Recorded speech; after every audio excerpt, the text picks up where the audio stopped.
Hey, what's up everyone? Welcome back. Ragnarok here with part 7 of my High Elves Mortal Empires recap series. We've only got a few more of these videos left. I only had 10 originally planned, and so I'm looking forward to getting them done and just getting back on campaign and just focusing on my campaign. So probably sure you guys are interested in or looking forward to getting more of the campaign stuff on the channel rather than these recap videos. But anyway, just for the sake of getting it finished off the way that I intended to do it, then we're just going to get through a few more of these videos. Right, so today's battle is going to be against the dwarfs, and there were so many battles against the dwarfs. It was hard to choose, something that really reflected how the war with the dwarfs went during the campaign. But I chose this one because it's a little bit different than most of them. I mean, most of the battles involve me cheesing the AI's artillery and just moving in and destroying the army after the artillery has used up all the all their ammunition. This one is a little bit different, and the site of the battle happens. I think it happens over on this side of the gate of the Phoenix Gate. You notice that yeah, the border princes have control of this gate because at one point in the campaign, Ungrim came through here, raised it, and he was in the inner part of Uthwan for a little while, and we're finally able to catch up with him as he's sort of making his way out here. And yes, Balin able to finally catch up with him. But at some point, the border princes were able to come in here and repopulate this and settle here before I was able to do it. I mean, it's worked out kind of good in a way. And they've got an army station here, so it's like having an extra garrison army around, and we can do most of our recruitment from the other gates anyway. So I mean, in a way, kind of worked out anyway. But yeah, it's kind of a pain in the ass at the time. I was really annoyed with Ungrim, and it was just very satisfying to finally catch the fucker and take him to task. But anyway, let's switch to the battle replay and enjoy the fight.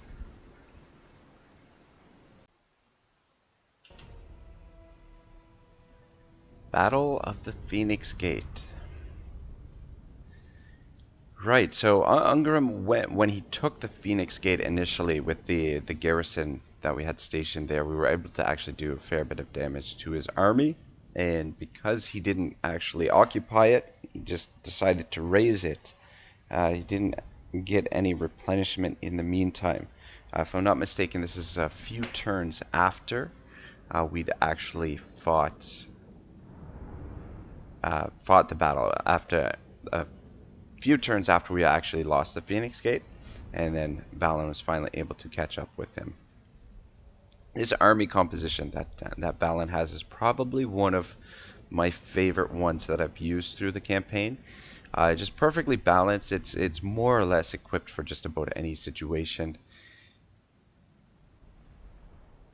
Really love the bolt throwers with the dragon princes there supporting, and the archers, the Phoenix Guard, just fantastic. And then the lore master just to give the army a little bit of healing.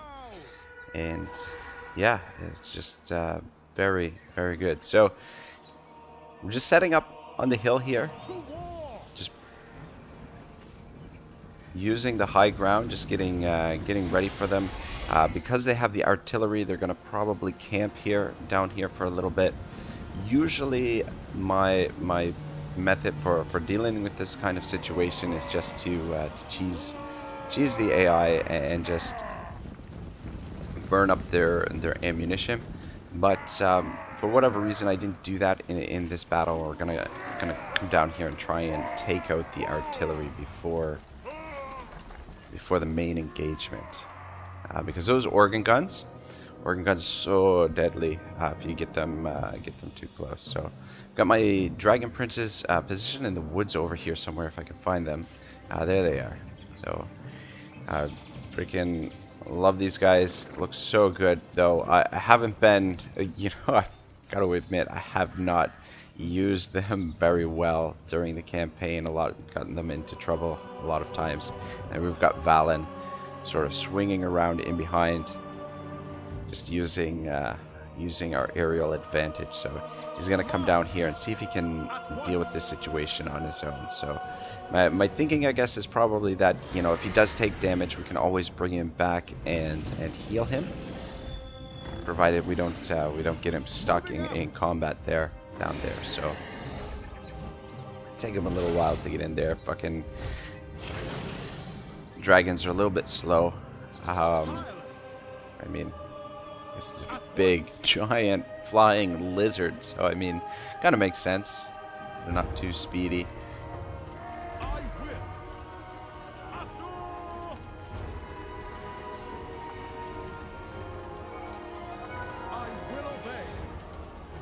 And yeah, it's taking the dwarves a little bit of time to respond. They don't seem to, the cannon and the organ gun are unable to get them targeted on him, and now throwing some of the charges at him, but these volleys are gonna do damage to their own troops as well, so it's not necessarily a bad thing that he's being targeted by all this stuff, but it's gonna take a little bit of damage here. So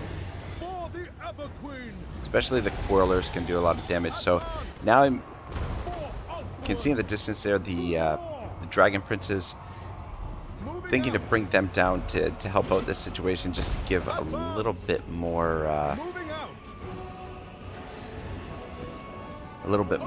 of force to this attack or something. I don't know what the hell I'm trying to say. Yeah, well, words are hard sometimes, most of the time, especially for me. Alright, so cannons, looks like we've got one of the cannons down already. So Valen is definitely taking a little bit of damage here, but I think it'll be worth it, because once their artillery is down, they're pretty much forced to come up on the hill to deal with this. So just to ease up the attack on Valen, we're getting the charge in. Not a bad charge there with the Phoenix Princes, penetrating pretty deep in their lines, but these hammerers, they are going to be very tough for the Phoenix Princes, or the Dragon Princes in combat. So just really trying to get that organ gun down. Quarrelers getting lots of shots in, and this first engagement is going to be key for the rest of the to see how the rest of the battle is. So we're going to cycle out with the Dragon Princes, though some of them are stuck in there. So yeah, they're really just yeah, the hammer is just not letting them get out of there, and these guys are in trouble for the most part. So that helped a little bit. Yeah, Valen's still taking a lot of damage from those Quarrelers. It looks like the last of the Dragon Princes is going to go down here in a second. Going to go down fighting. So we did lose quite a bit of the cavalry there, just to help Valen out. But now we've got the organ gun down. Looks like we'll be able to focus on the next stage of this battle. So yeah.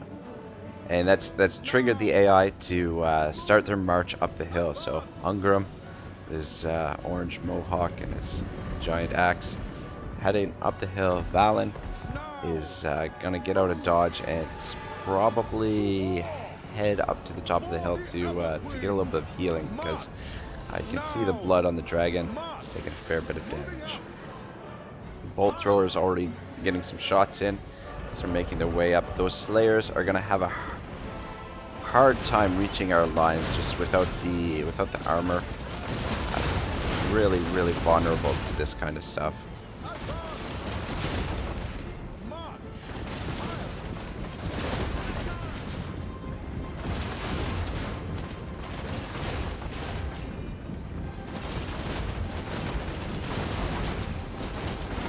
hail of bolts. It's fantastic.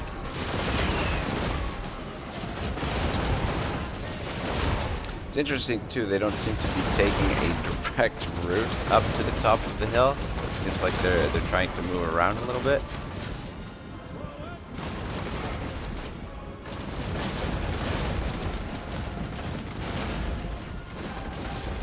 I mean, it's gonna be very, very difficult for the dwarfs now, fighting uphill into, you know, first the hail of bolts, and then they're gonna have to deal with the hail of arrows after that. And they've kind of broken into two groups. They're staying into two separate groups, which is not usually good as well. Getting a little bit of cover from those trees there, and Dragon Princess just bringing them up on top of the hill to protect this flank. Probably charge down when the time is right. I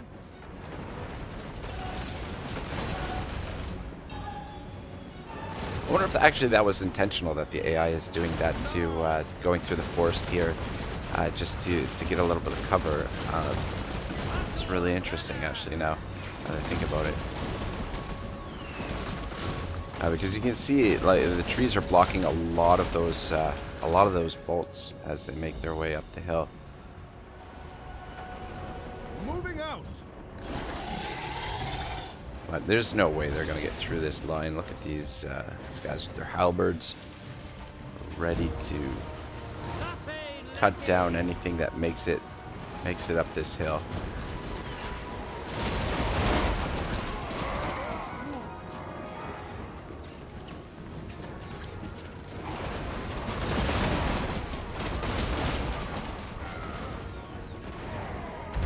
Slayers, I guess, probably not an ideal unit for fighting against the High Elves. I mean, there's not a lot of large units, and the Slayers seem to struggle against regular infantry. So,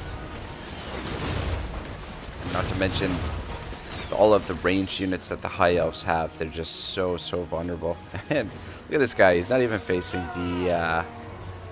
I think that's Wolf or Wolfenstein. I'm not sure which one it is, to be honest, but wasn't even facing them. That's how confident he is in victory. But he's gonna take on Ungrim one-on-one. They're gonna have a little bit of a duel here.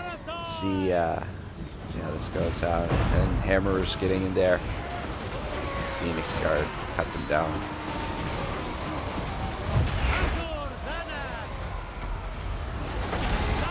Oh, Valen wants to get in there too. Yeah, you can see how quickly this dwarf army is deteriorating under all of this range fire. And this is why I love the High Elves on a campaign setting. You get so much range units, and now with the new units that they've added to the roster, they're just fucking so deadly from range. Just a lot of fun to play with.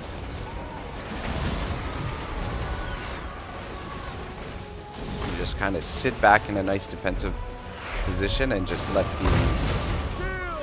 the archers do their thing.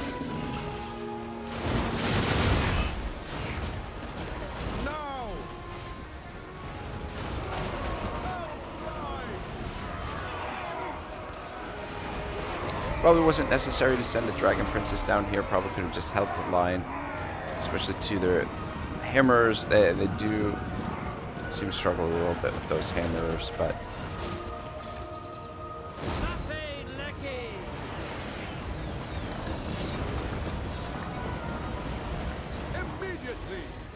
the dwarf army, there's most of them are on the route,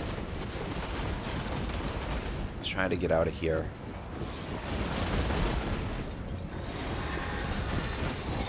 That's awesome. Valen is chasing them down. Oh man, that was fantastic. Yeah, they did a really great job with the breath attacks, the animations for those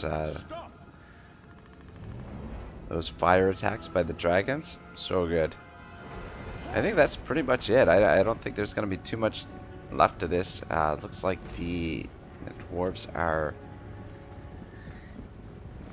trying to escape, and I'm pretty sure that Ungram must be in force march here. Otherwise, I would probably be running these guys down and just making sure they don't get off the battlefield. But pretty sure they're in force march, and the army is toast after this. So probably spent most of the rest of the time while these guys are getting off the field just healing up Valen, and yeah, that's pretty much it.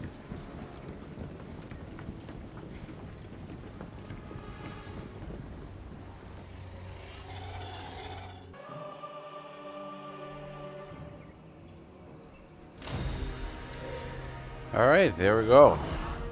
So, not too bad, but like I said, the dwarfs, there were a lot of battles with the dwarves, and some of them were a lot tougher than this one.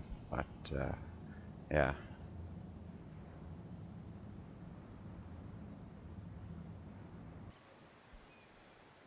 With Ungrim now defeated, we're able to secure our borders, and it seems like the war with the dwarves is starting to take a turn for the better, and we're starting to get into a position where we can maybe start expanding again, because it's been a long slog, a long grind.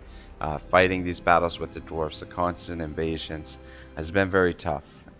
However, all of this fighting with the dwarves has sort of made for the most unlikely of alliances, which we're going to see in a future episode of this recap series. We'll see how that sort of all culminates into a very dramatic fight at some point in the campaign. But that's going to be it for today, guys. Thanks so much for stopping by. Episode or part 8 of this recap series is next. Have a great day. Ragnarok out.